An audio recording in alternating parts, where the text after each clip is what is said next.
We have been fluoridating our water in Tennessee for more than 50 years, but never before has there been more talk than that fluoridating our water might be a bad idea and a health risk.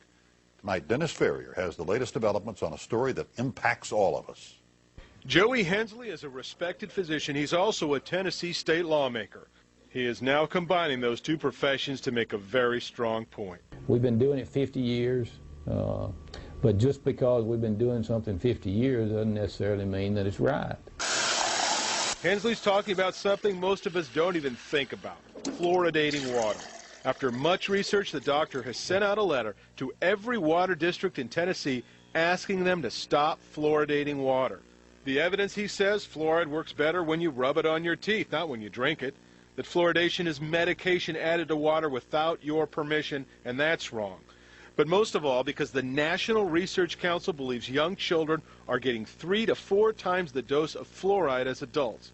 And now the American Dental Association is telling mothers not to make baby formula with fluoridated water because of fear of dental fluorosis. And that's big news, and that really hasn't been publicized very much. Health researcher Dan Stockin believes that this ADA warning about baby formula and fluoride is just the beginning. The ramifications of this are so huge, I'm sure that the state health department hasn't quite figured it out yet.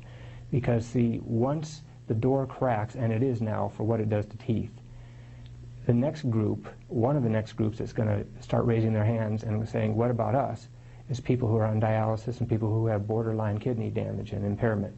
Then there's all the people that have hypothyroidism. Scientists like Nobel Prize winner Arvid Carlson and a large group of EPA scientists have called for the banning of fluoride because we don't know how much we're ingesting, so we don't know if we're being poisoned.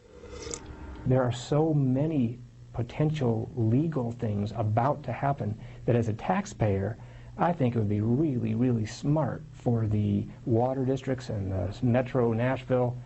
Look, just if people want fluoride, let them use fluoridated toothpaste and spit it out. But don't go poisoning everyone. Don't continue this after everyone knows all this information now, just because it's not convenient. Now, Dr. Hensley has already had one response. Spring City in Ray County is going to stop fluoridating its water, and it is that simple. I mean, there's no law. It's all voluntary, Dan, so anyone can turn on the fluoride or turn it off. Dennis, let's make sure we're clear on this. Fluoride, it is in tea, it's in coffee, it's in water, it's in bread, it's in toothpaste, but it's actually a poison, right? It sure is, and here's the quickest evidence. Go to your bathroom and pick up your toothpaste, and you'll see a warning that if a child swallows more than a pea-sized amount of toothpaste, call poison control. Wow. Dennis Ferrier.